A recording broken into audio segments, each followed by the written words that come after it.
네, 지금부터는 꼼꼼하고 명쾌한 이슈 분석가 두 분과 이야기 나눕니다. 최수영 시사평론가 또 장윤리 변호사와 함께하겠습니다. 네, 거대 여당의 독주다 이런 얘기들이 나오고 있습니다. 국회 인사청문회 그리고 상임위원회에서의 법안 논의.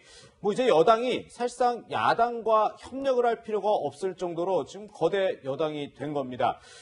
야당에선 이인영 통일부 장관 그리고 박지원 국가정보원장 모두 임명에 대해서 부정적인 입장을 밝혔죠. 그러나 문재인 대통령 이미 임명을 했고 오늘은 임명장을 수여하기까지 했습니다. 먼저 그 과정 저희가 영상으로 준비했습니다. 한번 보시죠. 이러한 인사청문 경과 보고서에 대해서는 미래통합당은 참여할 수 없음을 밝힙니다.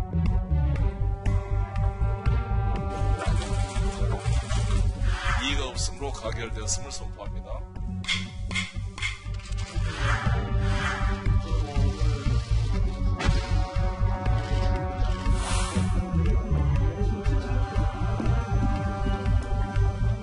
대통령께서는 이런 이명 합의가 있었는지 없었는지가 반드시 확인해야 한다. 라는 문건이 정말 역사적인 실상의 공동의 목적으로 받았습니다. 야당에서도 거기에 대해서 별다른 다른 증거를 내놓지 못하고 있기 때문에 이 임명을 연기할 수는 없는 상황이라고 판단했습니다.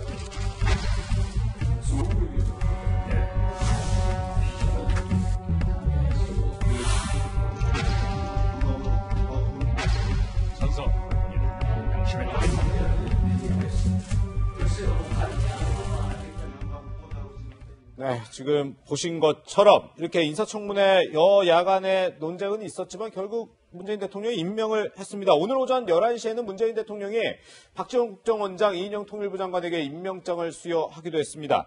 최수영 평론가님. 네. 사실 지난 20대 국회 때는 의석이 민주당과 통합당이 비슷하기 때문에 그때는 청문보고서 채택 없이 임명 강행을 했는데 이제는 청문보고서는 여당 단독으로 채택하고 야당 반대와 무관하게 일사천리로 임명을 하네요. 그래서 이제 야당의 존재가 왜 있어야 하는지도 모르겠고, 그다음에 야당의 존재를 인정하지 않으려면 사실 그 거대 여당으로서 무슨 협치를 이야기하고도 대통령께서 그 국회의 기능을 이야기하는 건지 사실 저도 이해가 안 되는 건데, 네. 사실 보십시오. 이번에 인사청문 두 건을 보면서 원래 인사청문법에 보면은 48시간 전까지 모든 자료를 제출하도록 돼 있습니다. 그런데 네. 이게 다 이루어지지도 않았어요. 그럼에도 불구하고 인사청문 강행됐고, 강행돼서 야당은 여기에 대해서 의견도 내지도 않겠다는데 여당이 단독 처리해서 이건 인사청문 채택하겠다.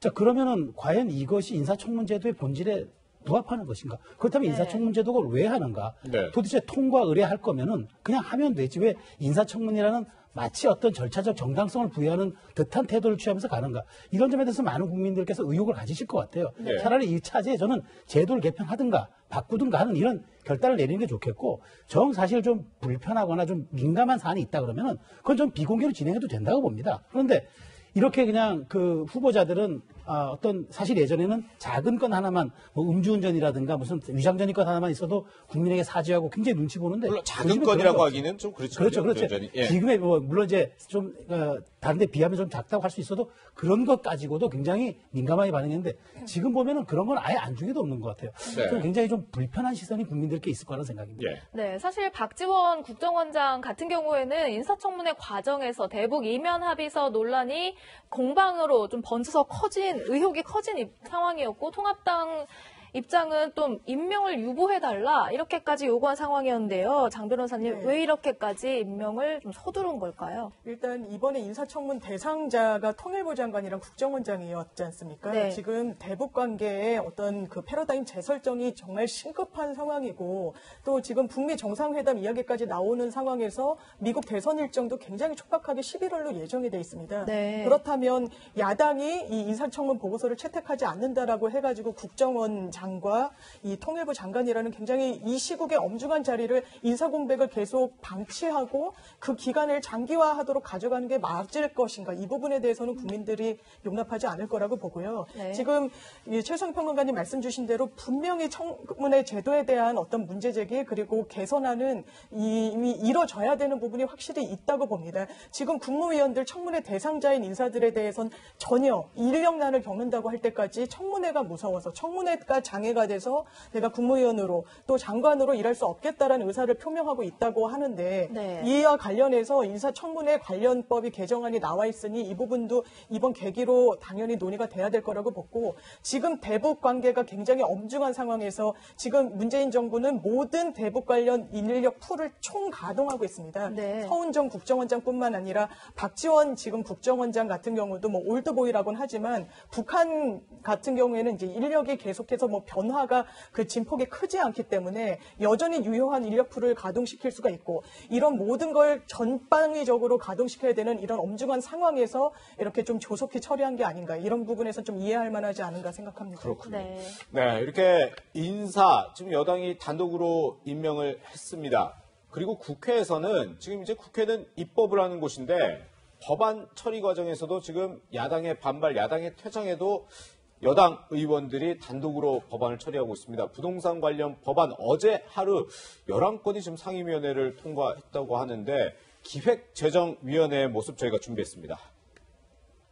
결과를 말씀드리겠습니다. 의사일정 추가 동의는 가결되었음을 선포합니다. 가야보고 독재 앞잡이해라. 이따가 오후 2시에 속개하겠습니다. 네, 변호사님. 물론 시급한 법안에 대해서는 뭐 속도감 있게 의석수가 많기 때문에 처리를 할 수 있지만 어제 이런 지적들이 나오거든요. 지금 절차를 무시했다. 소위원회 구성도 안 하고 뭐 전체회의에서 찬반 토론도 없이 해결했다. 그래서 그래도 절차는 갖춰야 되는 거 아니냐 이런 지적 나오는데요. 예, 아무래도 야당에선 반발할 수 없는 상황인 것 같습니다. 원래 통상적인 절차를 거치려면 소위에서 모든 어떤 법안 심사나 이런 문구에 대해서도 축조 심사가 이루어졌어야 되고 예. 그렇다면 좀 깊이 들여다보고 이게 굉장히 시장에 미칠 영향력이 또 파급력이 큰 법안이다 보니까 예. 이 부분에 대해서 좀 더 이제 신중했어야 되지 않느냐라는 이제 야권의 반발 분명히 이해가 되는 부분이 있는데 지금 이 부동산 정책 같은 거 특히 이번은 핀셋 정책처럼 어떤 세제에 관련해가지고 시장에 신호를 주기 위한 좀 시급한 정책이지 않습니까? 그렇다면 이 부분이 적시에 시장에 효과를 발휘하기 위해서는 바로 이 입법화가 이루어져야 되는 그런 부분도 분명히 있어서 사실상 이런 21대 국회에서 176석이라는 거대 야당, 거대 여권에 힘을 실어준 것을 지금 아마 여권에서는 굉장히 일을 하는 국회 그리고 이런 모습을 국민들한테 보여줘야 된다는 생각이 굉장히 뿌리 깊게 있는 것 같습니다. 예. 그렇기 때문에 어떤 강행 처리라는 비판을 감내하고라도 이런 절차를 보여준 게 아닌가 싶고 그렇다면 지금의 미래통합당이 어떤 모습을 보여주고 있느냐. 저는 수권정당으로서 대안을 제시하거나 그렇다면 모든 것을 보이콧하는 모양새로 국민들한테 다가갈 것이 아니라 대안을 제시하고 다른 절차를 제안해내는 어떤 그 수권정당으로서의 가능성을 보여줘야 되는데 지금 이 모습을 과연 보여주고 있느냐 이런 부분에 대해서는 상당히 의문점이 듭니다. 네, 사실 예민한 부동산 대책 관련 법안들이기도 하고 또 세금과 연결되어 있기 때문에 뭐 관련 절차를 좀 지켰어야 되는 것 아니냐라는 게 이제 야당의 주장인데요. 이번에 기재위에서 논의된 종부세법 좀 자세히 살펴보면요, 평론가님. 네.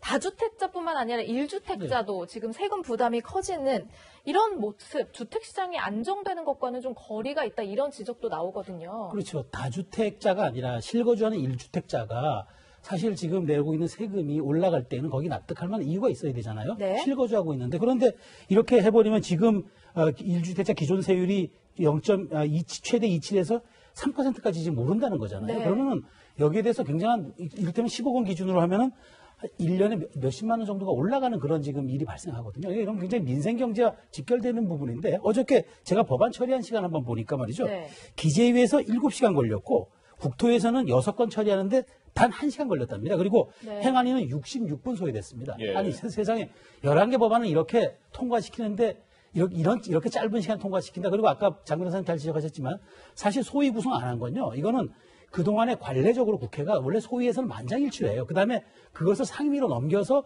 법사위 본회의 이렇게 통과되는 구조인데 그걸 깡그리 무시했어요. 더더군다나 원래 이렇게 예산이 수반되는 법안은 국회 예산정책처가 심의하도록 돼 있어요. 이것 또한 다수결로 패스합시다. 이렇게 한 거예요. 그러니까 정말 국민들이 자세히 이 법안 처리 과정을 들여다보면 여권이 속도전이라는 미명 아래 사실은 민생 경제에 대한 디테일한 걸 돌보지 않는 거예요. 제일 중요한 거는 이렇게 설정을 원래 법이라는 게 한번 정해놓아 버리면 불가역적이잖아요. 되돌아가기가 대단히 어렵습니다. 그런데 만약 이 법안 시행에 또 다른 문제가 있어서 어떻게 있다면 어떻게 되돌리겠습니까? 네. 최소한 정책 공청회라든가 이해 당사자들의 의견을 물어보고 야당이 대한 법을 발의해서 소위에서 논의하는 시간 정도는 경과한 후에 가는 게 저는 이것이 정치에도 부합하고 관리에도 맞는데 깡그리다 무시했어요. 예. 이런 점은 나중에 후과가 좀 저는 사실 걱정이 됩니다. 네, 그렇군요.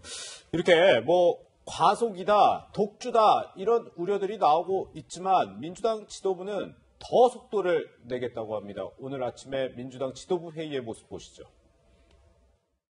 지금 부동산 시장 상황에서는 무엇보다도 신속한 입법이 가장 중요합니다. 임대차 3법 등 관련 법안 내용들은 이미 20대 국회에서부터 논의되어 왔기 때문에 추가 논의보다 속도가 더 중요합니다. 20대 국회에서 야당의 반대로 12.16 부동산 대책의 후속 입법이 통과되지 못한 후유증이 지금의 부동산 시장 과열 현상으로 나타나고 있습니다. 더는 부동산 시장의 과열과 혼란을 방치할 수 없으며 과거의 실수를 반복해서도 안 됩니다. 네, 이해찬 대표 속도가 더 중요하다. 이 얘기를 한 직후에 국회 법제사법위원회 전체 회의가 열렸습니다. 이게 지금까지 얘기한 어제 상임위에서 열린 법안들이 이 법사위를 관문을 통과해 이제 본회의를 가는 건데 이 회의 역시도 굉장한 속도가 나왔습니다. 야당은 반발했겠죠. 그 모습 준비했습니다. 보시죠. 국토위하고 기재위처럼 그렇게 강행 처리하실 겁니까? 저희들이 여기서 민주당의 일당 독재에 대해서 덜러리를 설 이유가 없기 때문에 그 판단을 하기 위해서 제가 여쭙는 겁니다. 통과시킬 겁니까? 제가 김도욱 의원님의 질문에 대해서 답변할 의무가 없습니다. 민주당의 독재적 행태에 대해서 덜러리 서고 여기 앉아있으라고 말입니까? 토론을 거부한 건 야당 위원들이신데 일방적으로 처리했다고 뒤집어 씌우실 수 있습니까? 소위원회를 구성해 주세요. 정해 주십시오. 정해는 못하겠습니다. 네, 지금 모습 결국 이 법제사법위원회 야당 의원들이 다 퇴장을 한 뒤에 이 부동산 관련 법안들이 통과를 했습니다. 그리고 민주당이 내일 본회의를 소집했더라고요. 그러니까 저는 사실 저도 뭐 국회 관련한 일을 좀 쭉 이제까지 하면서 또 네. 그런 영역에 있으면서 이런 경우 처음 봤어요. 그러니까 상임위를 어제 하고 법사위를 오늘 하고 그 다음에 본회의를 내려는 그러니까 최소한의 숙려 기간, 최소한의 토론 기간, 그 다음에 양쪽이 어떤 이 정책과 법안에 대한 협치 기간. 그러니까 심지어 이러다 보니까 정의당에서조차 정의당 의원이 얘기하잖아요. 아니 이런 것이 협치냐고 그런 걸 지적할 정도면 지금 정부가 속도전을 낸다고 하는데 아니 저는 그렇습니다.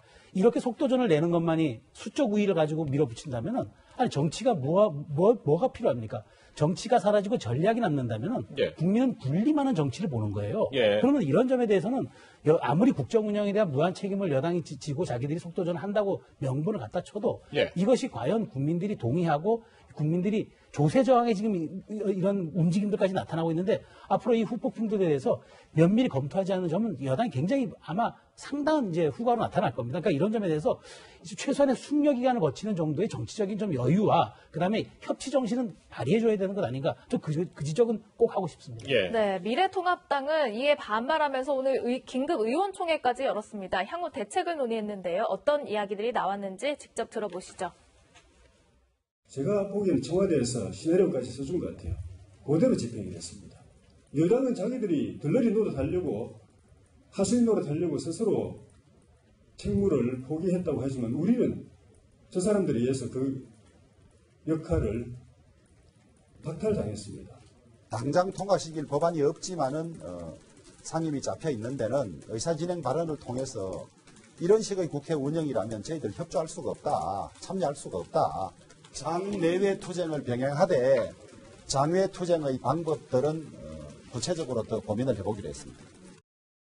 네, 미래통합당 결국 장외 투쟁까지 거론하면서 검토하고 있는데요. 앞으로 어떻게 될지는 지켜봐야겠지만 야당으로서는 지금 속수무책이다 이런 평가도 나오고 있습니다.